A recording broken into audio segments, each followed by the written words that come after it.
Hello, everyone. We will be getting started in a few seconds, just waiting for more folks to show up. As of right now, that we are in the hundreds, so this is good.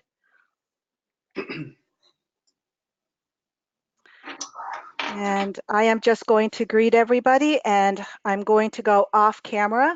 It's a little easier for me.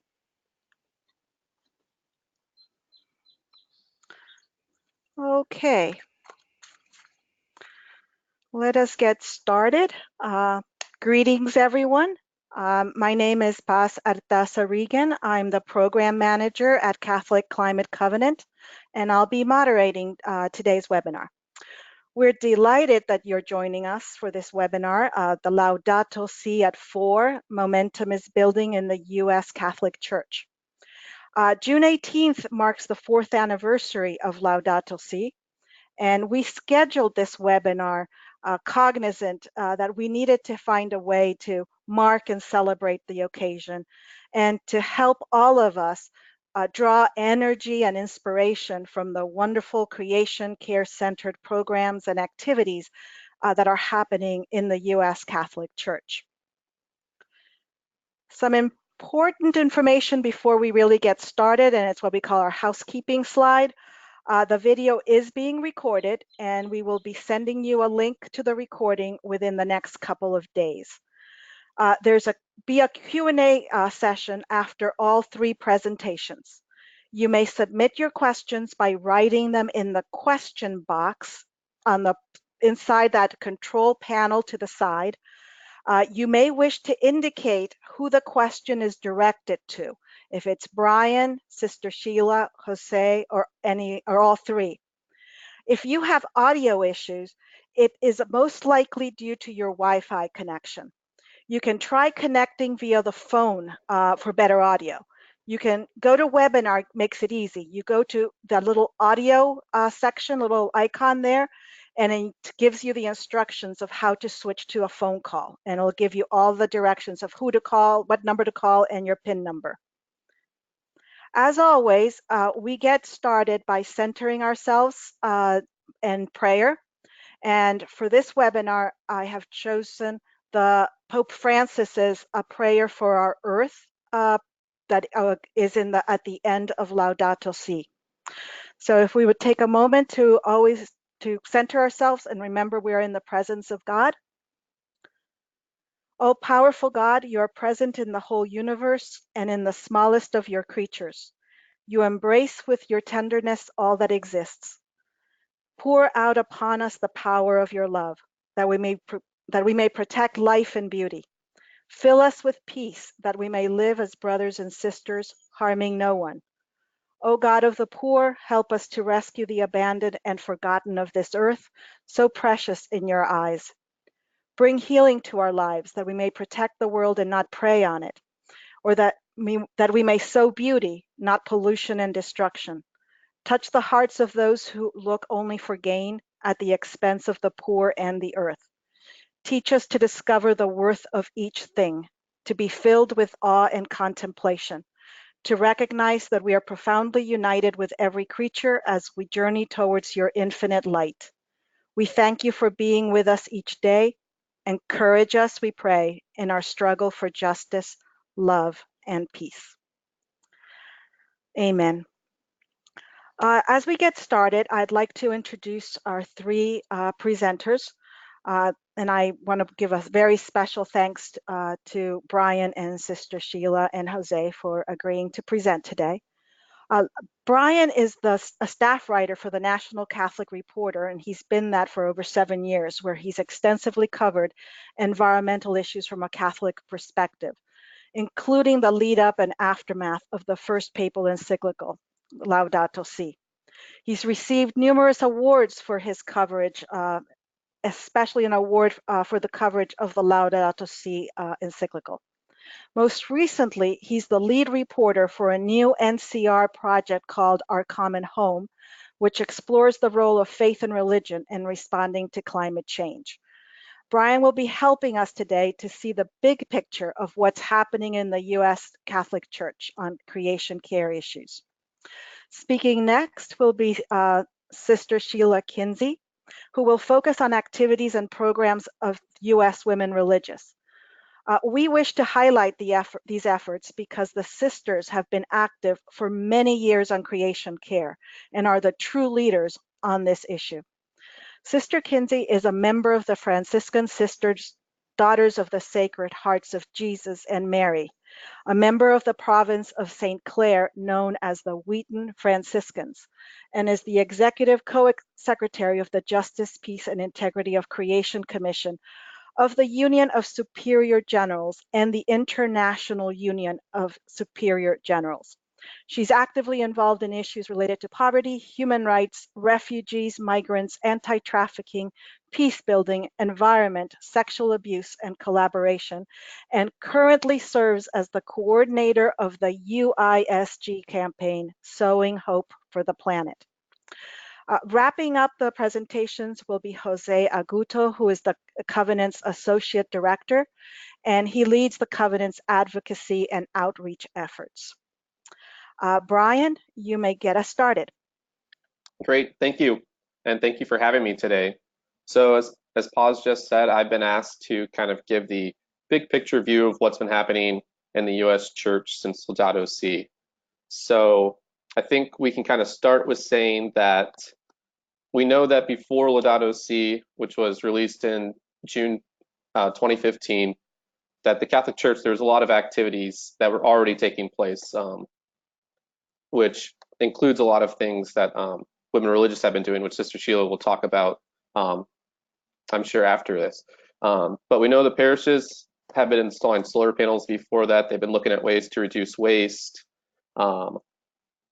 Popes Benedict and Pope John Paul II both spoke and talked about environmental concerns. The US bishops had released their own document on climate change in 2001. The Catholic Climate Covenant formed itself in 2016 or 2006, I'm sorry. And local bishops in like Washington State and Appalachia, for example, had also kind of issued their own documents on environmental concerns in their regions. So that's all to say that the church has been active in this area, but Laudato Si, upon its release, kind of lit a spark for further action and for those people who might not have been engaged in it beforehand to kind of start taking a look at it. So the way I kind of see things breaking down in terms of the activity that's been happening in these past 4 years is three kind of groups. So awareness, advocacy, and action. So we'll start with awareness.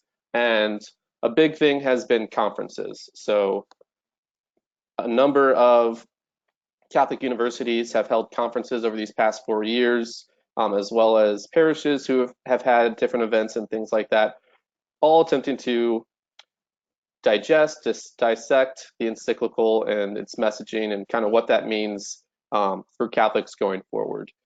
There's also been a couple instances where non-Catholic organizations have held conferences, and that included Cardinal Turkson spoke at Ohio State University in 2015 after the release of the encyclical. A year after the encyclical came out, a lot of groups had looked at wanting to kind of create the awareness going forward and to kind of bring it back into people's front of mind. So there was Laudato Si week that was planned, and that had people talking kind of about what has been done in that first year. There were webinars and social media campaigns to share that types of information. There were also prayer services, film screenings, and workshops. So on the smaller scale, as I kind of mentioned, there were also just kind of parish groups that were getting together and just taking this document and reading it and seeing what it means at that parish level. And for many, this has been a foundational step to see, okay, this is this message from the Pope, what can we do with it? There was one example from a story that I reported last year looking at a Virginia parish that after they had one of these small groups, they also looked at ways that they can reduce waste in their parish gatherings, meetings, events, and things like that.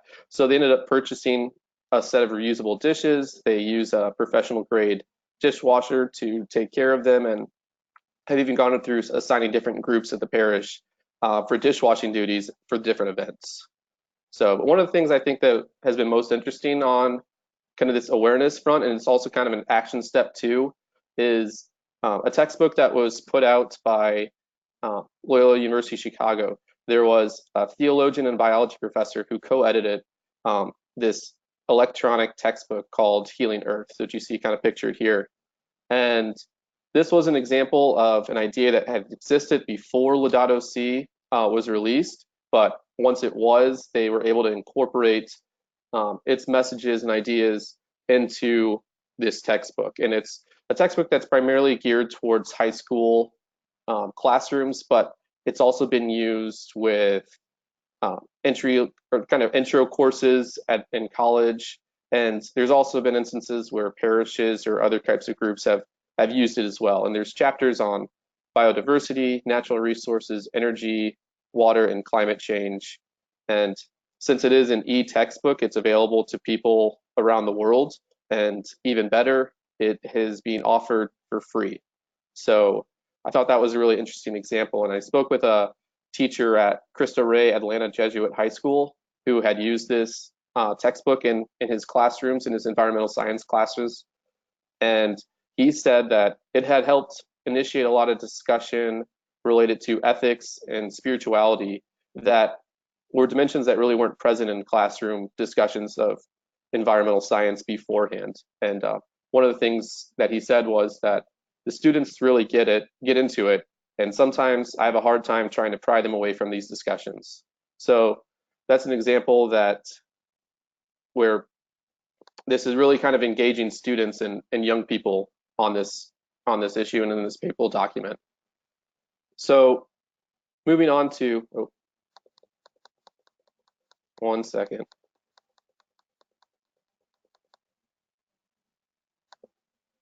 There we go. Okay, so moving on to advocacy, this has been one of the main areas where there's been a lot of action, and a lot of it has been driven by groups like Catholic Climate Covenant, the U.S. Bishops' Conference, LCWR, the Conference of Major Superiors of Men, and other kind of religious-based social groups. And all of them have basically, since the encyclical, been incorporating those types of messages from Laudato Si into their discussions with policymakers. And a lot of well, I guess before I get into that, Bishop Oscar Cantu, he at one point was the chair of the Bishops' Committee on International Justice and Peace. In the year after the encyclical was released, he had estimated that staff at the Bishops' Conference had met with more than 100 members of Congress, staff, and White House officials, specifically to discuss issues of creation, care, and climate change. So that's an example of kind of taking this message from the Pope and taking it directly to the people who are looking to set policies and making decisions about kind of how the country is approaching the environmental issue. So one main area that got a lot of attention was the Clean Power Plan, which was a proposal under President Obama through the EPA that sought to limit carbon emissions from coal and gas-fired power plants. And this was released a little after Laudato Si, I think maybe a month or so afterwards. So it was kind of fresh in people's minds as this plan was announced. And there was a lot of activity around supporting it. There was petitions to provide comments during the public commenting period. There were public letters from bishops to various members of Congress in support of this plan. There was, once it got tied up in the courts, there was an amicus brief on behalf of various Catholic organizations in support of it. So this was something that Catholics saw in line with what Pope Francis was calling for in Laudato Si in terms of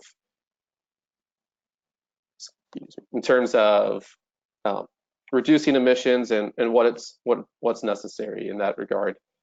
But since the Clean Power Plant never actually went into effect, and under President Trump, it has been revised as the Affordable Clean Energy Rule, which has also led to a shift in position by a lot of Catholic groups who are now opposing that EPA rule as not going far enough, and as also producing possible harm to not just the environment, but also to people who live near these plants in terms of the pollution that is emitted from them.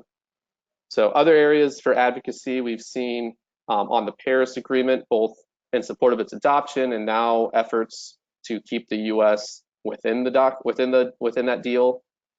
There's also been action related to, more recently, the carbon dividend bill, which is in the House of Representatives, which would kind of put a tax on carbon emissions, and then that money would be, I believe, sent back to taxpayers in some form or fashion. So with advocacy has also come opposition to Trump-era deregulation of environmental policies, and that includes some of the things around power plants, like I had just said, but also regarding mercury regulations on emissions, and then also on offshore drilling. So looking more at the state level, there's also been some action in the past 4 years, and a couple that I wanted to highlight were in 2016, ahead of the presidential election. Bishop Pates of Des Moines publicly spoke out and challenged candidates that were coming through Iowa ahead of the caucuses and to talk about climate change. And he cited Laudato Si as reason for Catholics to be engaged in this, and also for politicians, and especially for Catholic politicians. And at the same time, there were Catholic Sisters, a group of 13 congregations that had put up billboards basically saying, "We stand with Pope Francis," and it had a message related to the encyclical. And those were put up in Iowa, Wisconsin, and Illinois, also kind of in that pre-election season. Looking at a couple state initiatives, in California and Maryland, we saw bishops and Catholics supporting various clean energy legislation. In California, that was in 2015, where Bishop Blair of Stockton and Bishop Soto of Sacramento had publicly endorsed 2 pieces of legislation that would cut greenhouse gas emissions and oil use in cars, and at the same time increase electricity from renewable resources. And there were also some energy efficiency efforts or measures in that as well. And the California Catholic Conference described those bills as, quote, an important step in local implementation of Laudato Si. So they're making that connection with the encyclical and the policies that their state was reviewing. And both of those measures ended up passing. Earlier this year in Maryland, Catholics joined other religious groups through Interfaith Power and Light in endorsing the Maryland Clean Energy Jobs Act, which would push the state to 100% renewable energy by 2040, and also provide funding for clean energy workforce development. And that was also passed into law in April. So in addition to that, there's been a lot of various protests and demonstrations where Catholics have had a presence. That includes the March for Science in the summer of 2016. There were Catholics present at Standing Rock. We've seen Catholic workers protesting pipelines. Catholic sisters have also protested a pipeline that was crossing their land. So in a lot of these instances, we've seen people carrying a banner of referencing Laudato Si or something. And you'll see in this picture here that this was from a protest in 2015 of a natural gas storage facility in upstate New York. And these protesters created a cardboard life-size, human-size copy of Laudato Si. And one of the participants in that demonstration, he told Catholic News Service that the encyclical actually inspired him to take a more public stance on behalf of the environment after he had kind of just watched from behind the scenes, still supported, but never really got involved in it for months. So we can move on to the action one next. And while that's waiting, so a lot of the in terms of kind of action, a big thing that people have been looking at is solar panels. And like I had said before, solar panels had been installed at parishes and dioceses beforehand. We've seen more efforts, some of them through the Covenant Zone Catholic Energies program. I know they just announced last week that Catholic Charities of Washington, D.C., of the Washington, D.C. Archdiocese will be installing a 2 megawatt solar array that will provide power for all of its 12 buildings.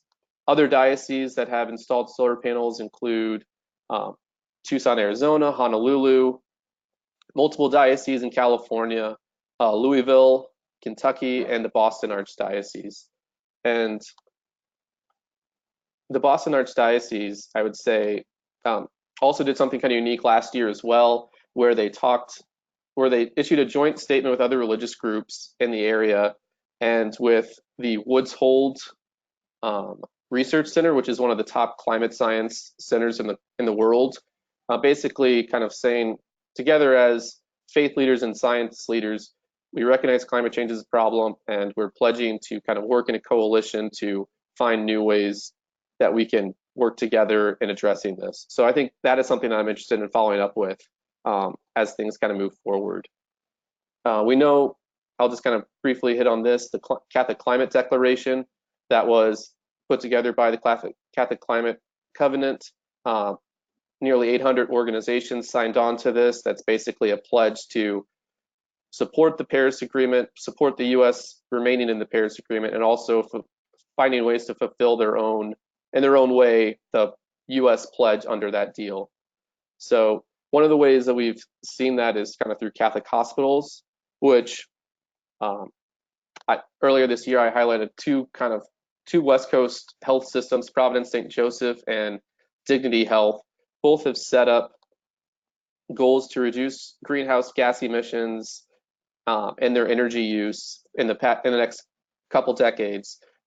Dignity Health, one example of what they have done is they have installed 2 large solar arrays at a Nevada hospital, and they've also removed plastic straws and drink stirrers from all their facilities.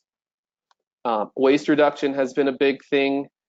One thing that was fairly interesting in a series of reports I did last year was there was a parish in Minneapolis that had a 3-day fundraiser, and it brought, I think they said 1,500 people came to this event. Altogether, it produced 1,100 pounds of trash, or pounds of waste, and 97% of that they were able to compost or recycle because of planning that they had done ahead of time. So even though there was a very large amount of waste that was produced, they were able to only amass 38 pounds of trash, which is a really impressive total. And it really kind of shows how much of a difference it can make when there's that pre-planning that happens beforehand. Just 2 last things to kind of highlight. I know on there it says the Year in Creation in Vermont, that was held for an entire year in the Burlington, Vermont diocese. We've also seen efforts at the high school level through the Ignatian Carbon Challenge, which is a project of the Ignatian Solidarity Network, which basically kind of brought Laudato Si into the classroom and kind of asked high school students to look at their own lifestyles and choices that they make, and how are there ways that they might be able to reduce the amount of waste that they're producing, reduce energy, and just really getting to start thinking about those questions. And the last thing I want to highlight in the action area is this unique project that started in the Milwaukee area a couple years ago. It's called the Laudato Si project, and it was started by a high school science teacher who was looking for a way to integrate his faith with his passion for ecology. So the group has a very simple message. It's to restore people's connection to the natural world. And so the way they do that is by hosting nature hikes. They have volunteer conservation projects that they do. They've held ecologically focused retreats and parish presentations, and they've also partnered with other conservation groups in the area at different fairs and outdoor gatherings that just kind of just celebrate being outside and participating in that kind of stuff. So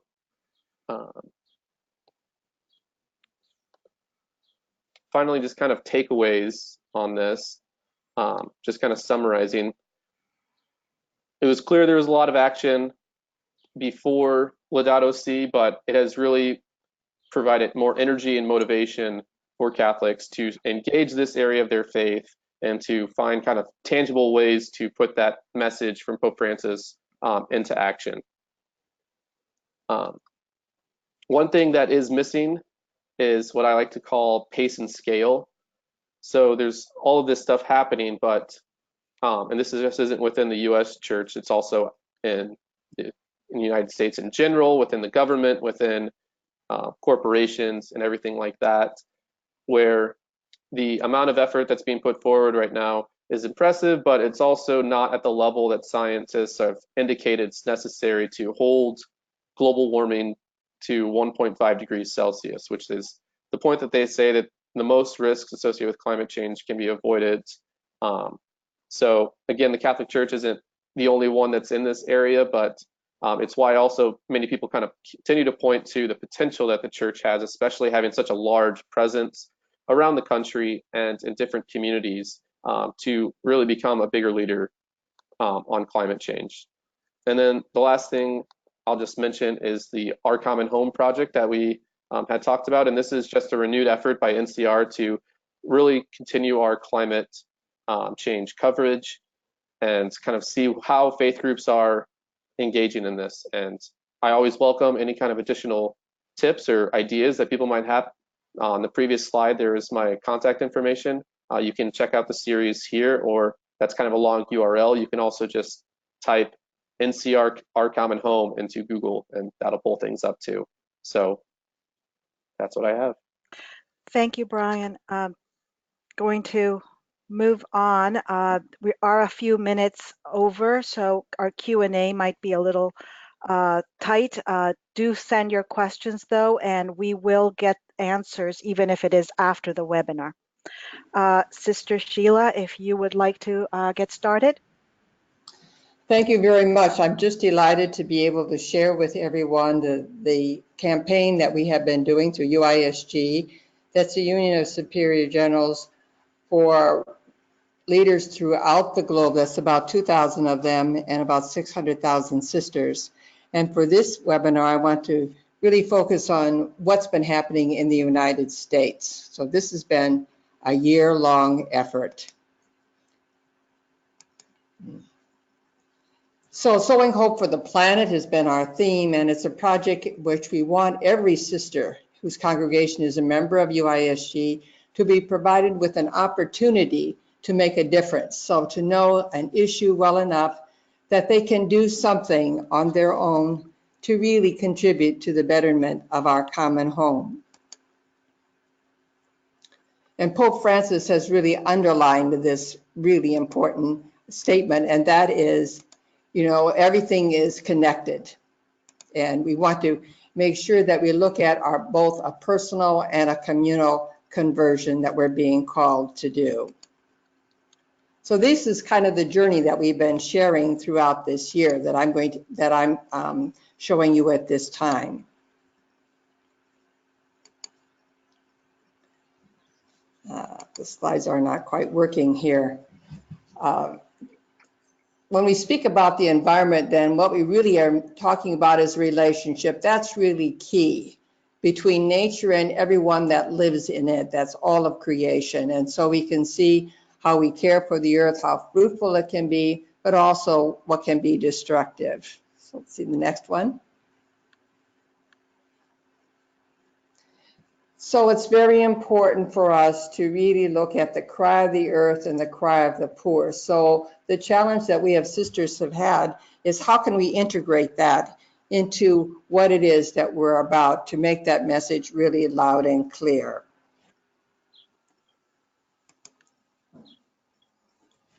And when we talk about everything being connected, it really means looking at the universe, looking at our world and seeing how it's imbued with God's love, that we want to experiencing that, because really nature is a book of revelation of how God loves every one of us. Next. So there was a plan about this. That was a coordinated plan for how can we involve all of the sisters that would like to be a part of this. How can we already celebrate what sisters have been doing, and how can we build on that, evaluate what it is that has taken place in order to develop a program going forward that will strengthen the connections that we have and partner with one another. And one of our major collaborators with this has been the Global Catholic Climate Movement.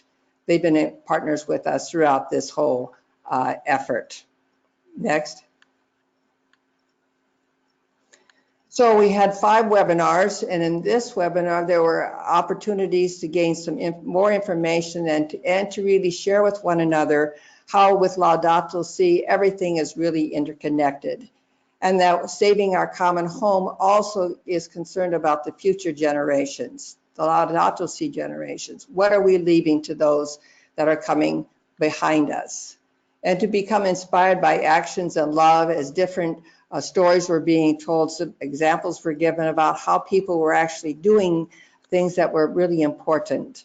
And we did this in solidarity. You know, we would interconnect different parts of the globe so we could exchange good ideas. And in making a difference, then we truly were growing seeds of hope as we listened to the cry of the earth and the cry of the poor. Next. Because there was such a strong response, we ended up developing a website geared just only for this campaign. And we have it in 6 languages: English, French, Spanish, Portuguese, Italian, and German. And it's a way of really connecting the sisters around the globe with what is happening. Next. And we've put out a couple documents just as resources, one on the season of creation, which is coming up. It's from 1st of September to the 4th of October. And another one, March 22nd, was World Water Day. So we wanted to give everyone an opportunity to find a way to engage in these 2 major celebrations around the globe. Next. So not only did we provide information, but we also collected hundreds of resources from the sisters around the globe, and they would then be able to load these on the website so that others could take advantage of these and learn from their experiences. And we found that we could categorize them into about 8 different ones. So local and global community efforts, advocacy, which one of the ones that Brian mentioned, we also had celebrated, parish events, and what was happening within the congregations. Okay, next. Another one was how deeply some of the sisters have been studying and using course materials for Laudato Si, and even writing materials that have been published. Healthcare also came to the fore as wanting to share in a broader scheme what's happening with Laudato Si. And then also social services. Again, the interconnection became very clear. So as a way of bringing this venture together and sharing this at the plenary meeting in May, we wanted them to get in touch with this universal aspect of how people were celebrating Laudato Si. And these are some that were from the United States. The first one that was rather quickly gone through was by the Society of the Holy Cross Sisters. This also is from the Sisters of St. Joseph. They're gathered out there in their yard, and they're really enjoying one another. Next. This Holy Cross Sisters had a meditative walk. The Sister of St. Joseph had put together a number of series, one being for Lent, a 5-part series that people could download for their own use. Next. Okay, that's again is the Holy Cross. The Incarnate Word Sisters had an ecological day. They also were engaging the community in learning more about what they can do for the environment. Next. Next. The Mercy International Sisters had put a program together which they engaged about 264 different study groups dealing with the model of really studying what are the needs of where they were, how they reflected on their own community charism, the teachings of the church, what was happening in the world in terms of information, and then how they could make a difference in various actions that they chose to do. Next. This is the one that Brian referred to. This is in Pennsylvania, where the Daughters of the Blood of Christ were concerned about this pipeline. It was really 42 inches high. This is a major piece of equipment coming through their land. The whole neighborhood really was in support of the sisters. Unfortunately, they did not win the case that they wanted to have their land preserved there. The sisters here, they're sisters of St. John Bosco. They have ocean guides. They really, as you can see, picking up from the ocean, and then also looking at the debris and seeing what is good and what's collectible, and how composting and how they can care for the environment. Next. The Sisters of St. Francis in Rochester were planting some trees just to honor Earth Day here in this event. Next. And the School Sisters of Notre Dame, they've listed here many of their different places that the sisters are. And they, as many of the congregations that have sisters in the United States, they're also in other parts of the globe. But here we have the strong message about we want to live in this world, certainly a message from the younger generation to us to really care for creation, care for their world, so that they can enjoy a happy life. And also no to plastics, to really give material, another source of a handbag that people can use to carry their belongings. Next. In the congregation, the Sisters of the Sorrowful Mother, they really engaged a family outing here, and they had a tour on the bus as well, and they have a sanctuary there for birds, and they talk about nonviolence. So how do we take this as a way forward then? It's really as a group of sisters, as they really tried to share some event, something that was happening in their lives, to celebrate that together, is to find a way to raise our voice, a coordinated voice for sisters. And UISG is one of those voices, really the primary voice of helping sisters come together and to speak our message, because we are the ones that have sisters in all parts of the globe. They're our family. We have relationships with them. And so we have a message to give to the world in terms of how we want to care for one another, whether we're in an island country, that's being flooded, or we're dealing with school children that are concerned about their generation, next generation, or we're dealing with the synod coming up on the Amazon. How can we connect with one another? So that's the message for us to go forward as religious.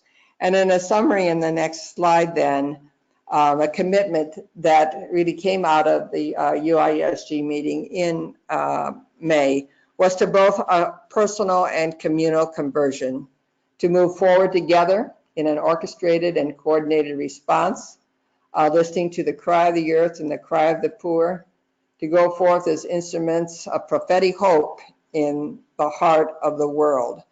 And so we really want to thank all the sisters and the congregations that have participated, in this event. And I know we have a couple constellations in the United States that are continuing to carry forth and to organize ways to work together on making Laudato Si really alive in the hearts of everyone.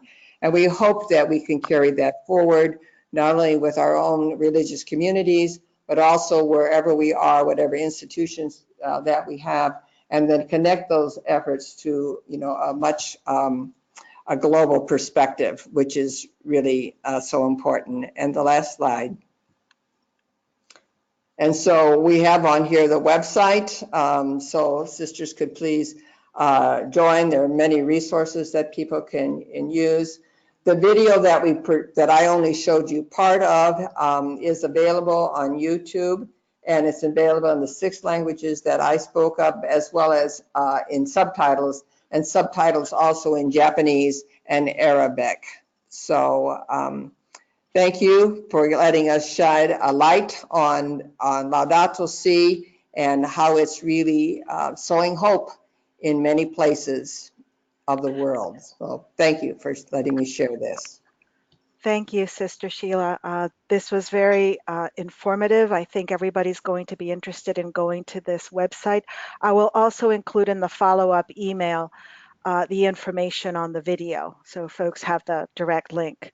Jose, you're going to be next, and you're going to be wrapping it up by showing us into the future as to how this conference that's coming up is going to bring up all of this and move us forward.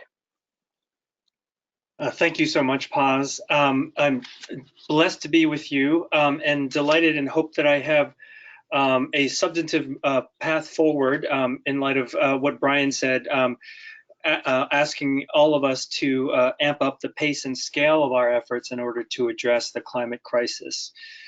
And we hope that this conference, the Laudato Si and the U.S. Catholic Church Conference, which will be held at Creighton University on June 27th to the 29th, will be a substantive response and a moving forward within the U.S. Catholic Church on a more collaborative and collective level. What I would say is that the church, this conference is about, it is a launch, it is a working group, it is a working conference to bring together some of the pioneers within the church, as well as representatives from institutions within the church, to lift up our collective voice. There have been fantastic efforts going on across the country, as you've heard from Sister Sheila and also from Brian, about how we as Catholics are addressing Laudato Si and the climate crisis. This conference is a way to bring our various fruits together into a basket that far more effectively brings together our shared concern as one Catholic Church. Paz, can you move to the next slide, please, if possible? I first wanted to say, even before I get to this slide, the vast enormity of our church, and I apologize if people sort of already know this, but within the U.S. Catholic Church, we have approximately 70 million Catholics, 193 dioceses, 17,000 parishes, 6,600 churches, hundreds of religious orders, 2,000 Catholic healthcare institutions, thousands of nonprofit organizations, over 220 Catholic colleges and universities, as well as theological colleges. And we are all bound together in the sacramental life, which we share with Catholics across the entire world. And this centralization and this unity as one Catholic Church gives us a kind of architecture and unity that is unparalleled when compared to any other secular or religious faith. And what we are hoping to do is take, with this conference, a sliver or a strength of this unity and bring together our shared voice into the issue of the climate crisis. And so, Paz, if you can move to the next slide, I wanted to give you a few examples. And we seek to weave green threads across the tapestry of the U.S. Catholic Church and tapping into the various ministries in prayer and word and action. And pause the next slide. So to get into the details and how this works operationally, we have 8 tracks that you see under each one of these categories. For example, in our liturgy track, we have 3 track leaders, including Reverend Anthony Ruff, who is one of the leading liturgists in the world, to be leading this track. And each of these tracks have 3 track leaders. And I wanted to highlight 2 to give you a sense of the direction here. We'll talk about the school education track, and we'll talk about the advocacy track. So with regard to the school education track, we have Peggy Reel from the Diocese of Toledo, who has been helping her diocese step into Laudato Si through teacher formation as well as programming. We'll also have at the track session, we'll have Pam Bernards of the National Catholic Education Association presenting on their new stream concept, in which they will be helping guide Catholic parochial schools into implementing Laudato Si. So how do we take those best practices with the 25 participants who will be there and leverage them across the country? How do we replicate what Peggy is doing in the Diocese of Toledo across all of the other 192 dioceses? So at the end of the conference, they will come up with a set of recommendations upon which we do leverage the expertise and the pioneering work done by these folks moving forward. The second I wanted to lift up is advocacy. And as you've heard from Sister Sheila and Brian, there are incredible efforts going on within our U.S. Catholic Church to advocate for care for creation and care for the poor, from direct action all the way to shareholder resolutions, to lobbying, to action alerts. At this advocacy track session, we have Megan Goodwin, who is the Associate Director of the U.S. Conference of Catholic Bishops Government Relations Office. We have Chris Kerr, Executive Director of the Ignatian Solidarity Network, which brings over 2,000 young Catholics to Capitol Hill to lobby every year. And then we also have Ray Burnell, who leads advocacy at the California Catholic Conference. Participants in this conference will include Marissa Vertrees of GCCM and Marianne Comfort of the Sisters of Mercy, and representatives from Laura Krause from Catholic Health Initiatives, which has been doing some advocacy. And what we hope to do is take these stars, all of the stars that these organizations are putting into the sky, and figuring out how we make a constellation so that the Catholic Church looks like one bread, one body in our concern for our common future and our common home. How do we take the great gifts of direct advocacy, of lobbying, of action alerts, all together? How do we weave together all of these gifts so that we are looking like one church? And so these are just two of the efforts I wanted to highlight out of these other, and seeing them also replicated across the other 6 tracks, so that we are weaving green threads across the ministry of the Catholic Church. And so delighted to also report back on this, because we will have 2 additional biannual conferences. We are all about implementation. We are all about building from the blueprint of Laudato Si and making this real for our Catholic Church across the country and across the world. Thank you. Thank you, Jose. We've got a few questions. I'll try to go through most of them here. Sister Sheila, there's a question for you. The website that you showed us for Sowing Hope in the Planet, are lay people able to access the website and use the resources? Sister Yes. Sheila, you might be muted. Yes, I just unmuted myself. But what we would like to encourage people to work with the sisters if they find them in their area, to see if there's something that relationship can continue to grow and develop. But yes, they can. And we put them on YouTube, and many people are accessing them there as well. Great, thank you. This question may go to Brian because it came during part of your talk.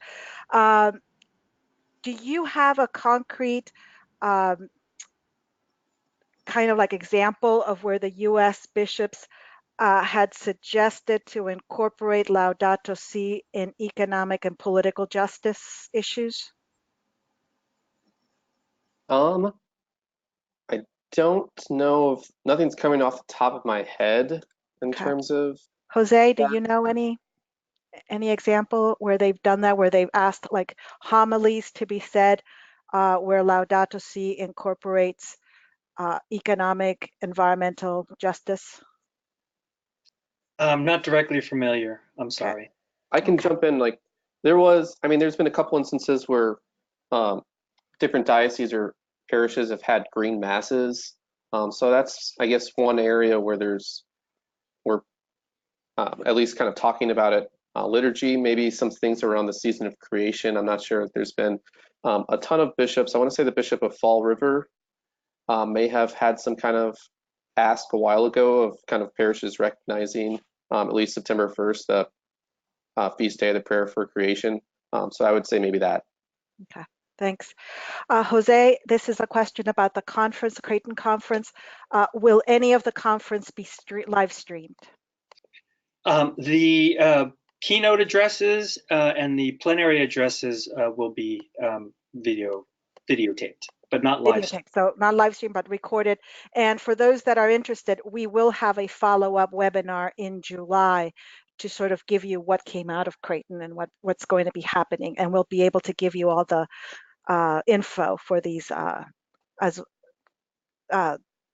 recordings, as well as send it to you in the newsletter. This is also for Jose. It goes back to your list of all the numbers about churches and where how powerful and big the Catholic Church is in the U.S. Is there a place where those demographic numbers are available for folks? The Kennedy directory has those numbers, and also there are some outdated numbers on the Wikipedia page for the U.S. Catholic Church. Okay. Yes, people have been asking. We will send you the link to the recording, and we usually are able to also include the PowerPoint, but it'll be PDF'd. But you'll get that within the next couple of days.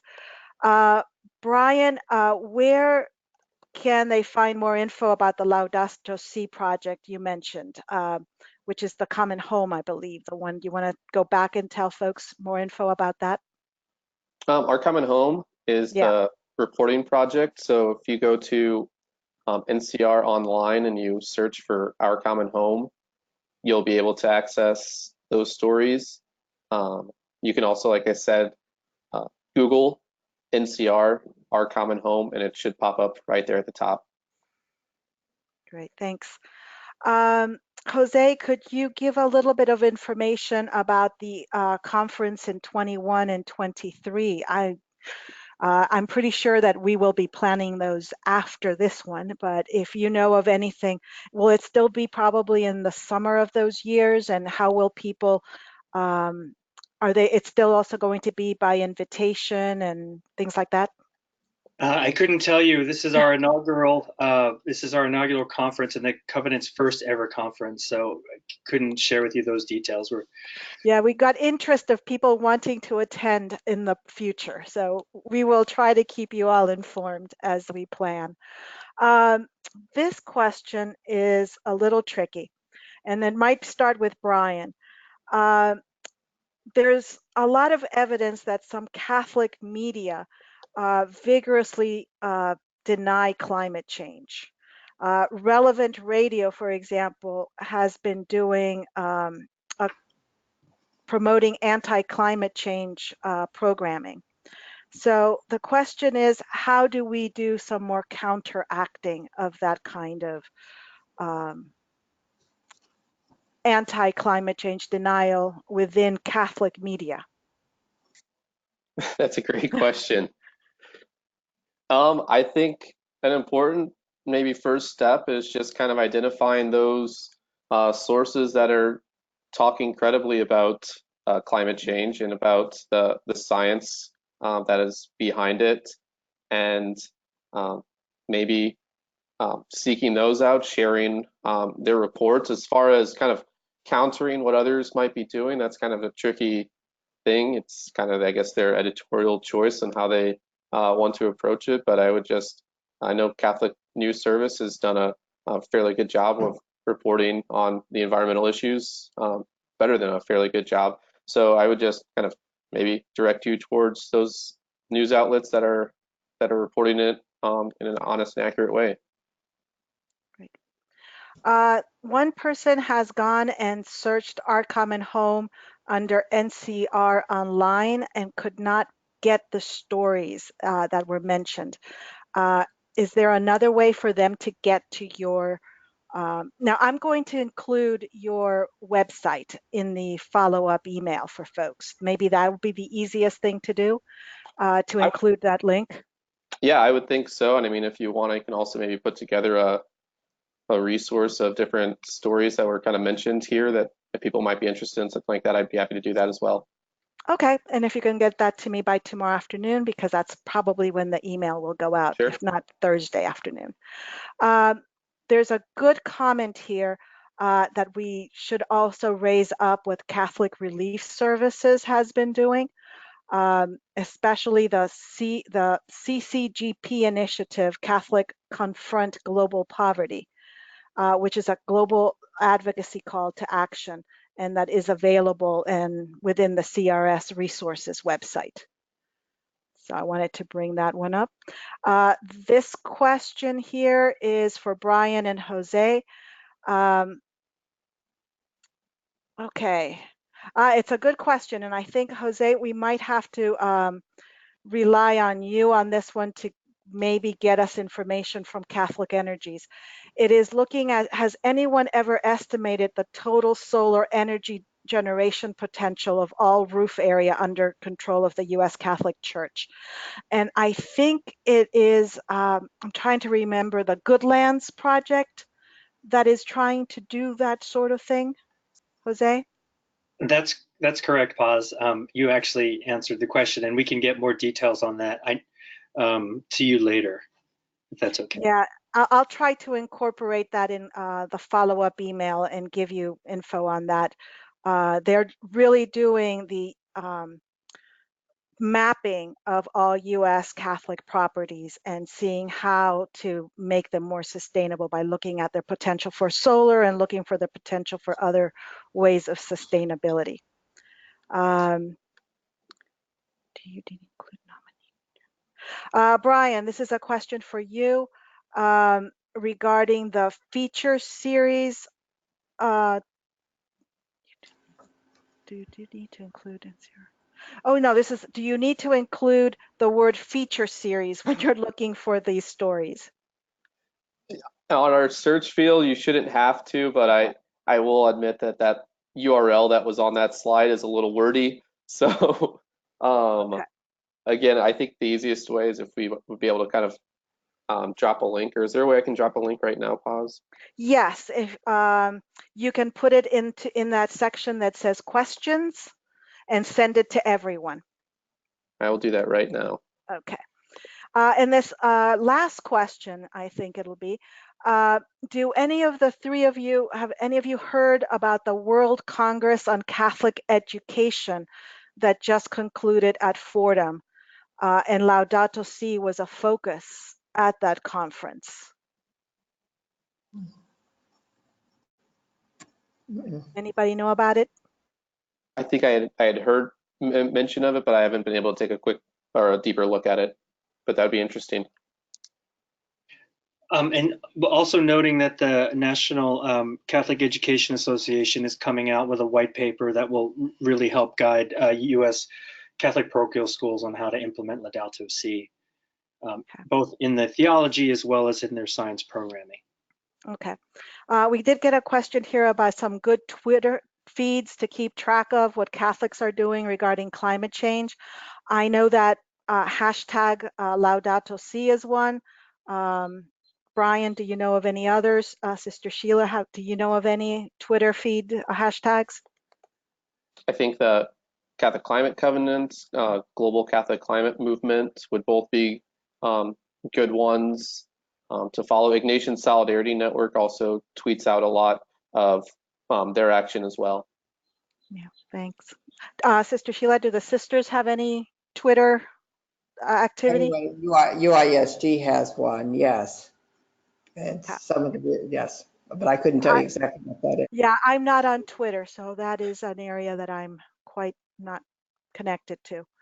Okay, I think I have answered most of them. If I missed one, I will get back to you one-on-one. So at this time, I would like to thank our three presenters. I would like especially to thank Sister Sheila. She is joining us from Rome, so there's a 6-hour difference. So I thank her for staying up. Thank you, Brian, for taking time as well and joining us today. And thank you all that are on the ground doing this work. I want to just say at the end, big happy anniversary to Laudato Si. Next year will be the 5th year, and we hope to have at that point the announcement that the Catholic Church's pace and scale has really ramped up. So until July, when we join you again with the results of Creighton, I wish you all a very blessed day. Goodbye. Thank you, Paz. God bless. Thank you. Bye-bye. Thank you.